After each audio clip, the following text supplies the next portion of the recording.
Speaking of passers, one of the great passers in college basketball history, Doug Gottlieb joins us on loan from Fox Sports. Doug, how are you today? Good. Can I tell my quick Jason Kidd story? Sure. Two stories, actually. He and Kevin Ollie were in the same backcourt on an AAU team before his senior year. And, my dad was a former college coach, had his own AAU program. One of the great games I ever saw in the Vegas North gym. You remember those gyms we used to go watch UNLV practice in? That used to be the spot for the big AAU national championship, which occurred every July. Anyway, my dad's team had Reggie Geary was his point guard. Went to Arizona. Anyway, they lost by one. Jason Kidd hit the game winner. That was the first time I saw him play, and he's the fastest point guard I can remember. He had great end-to-end speed.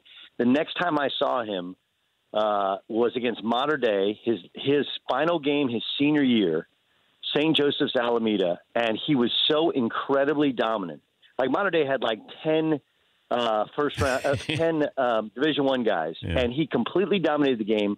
The last play of his high school career was a breakaway dunk. He dunked the ball. They called timeout, took him out of the game, and everybody in Arco Arena stood up and gave him a standing ovation, even Mater Dei fans. To me, he maybe gets disrespected in terms of where he stands all time. But him, Steve Nash, I think you kind of forgot in terms of pass-first guys. Creating shots for other people is a gift that so few people have. All right, I wanted to have you on. I wanted to get your thoughts on this. You're plugged into college basketball, obviously, but with what LaVar Ball has presented here, the concept of what he's doing, if somebody else presented this, would we look at this and take it more seriously than the fact that LaVar Ball is presenting the come out of high school, I'm going to create my own league? No, remember, there was actually one of my former teammates, Glennon Alexander, tried this exact same thing, and only he was doing it under an alias, and they found out that it was under an alias. You remember this was a couple, 2 years ago, supposed to be in Las Vegas, pay guys $100,000. Look, the problem is he says, well, we've been thinking about this for a couple months. Okay, well, the plan doesn't make any sense. 80 guys for 10 teams. That's 8 guys a team. You can't. This is not an AU rec league, dude. You can't have 8 guys on a team. That doesn't work. Got one guy doesn't show up, one guy gets hurt, one guy's sick. You got 5 guys on a bench, and you're going to play a 48-minute game. Just the whole concept. His whole idea is so. It's just kind of slapped together. So if it was somebody else, no, I don't really think so. Okay. Look, here's something that I don't think people understand. You can go to the G League right out of high school.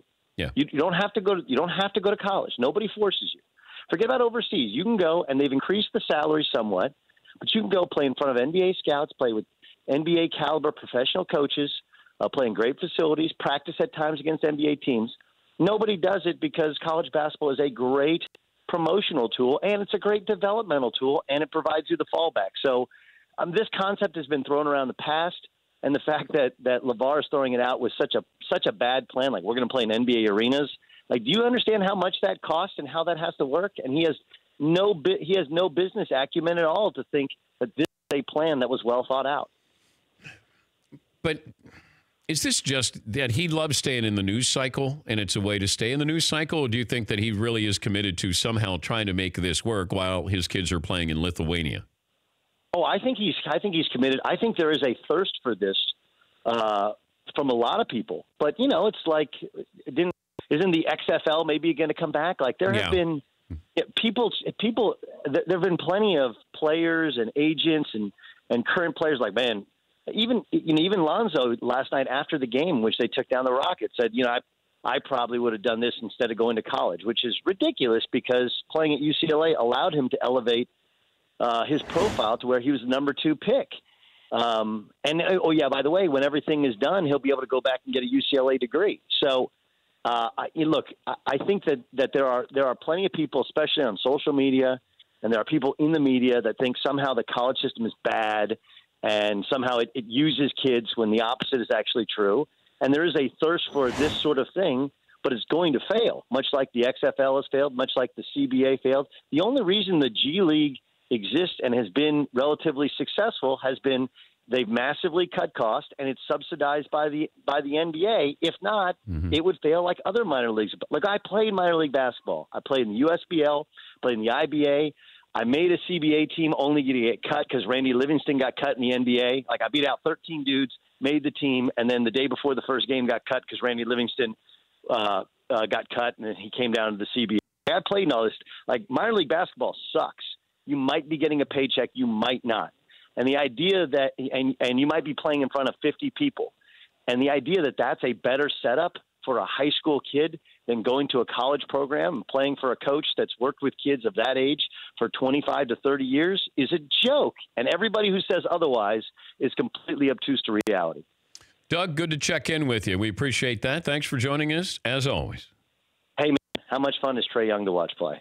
A lot of fun. I just, as I'm texting Doug during that game, I loved his form, and then all of a sudden I realized that he's putting up some big numbers assist-wise, ended up with 22. So it's good. It's fun to see guys bomb like that a little bit and also pass. So.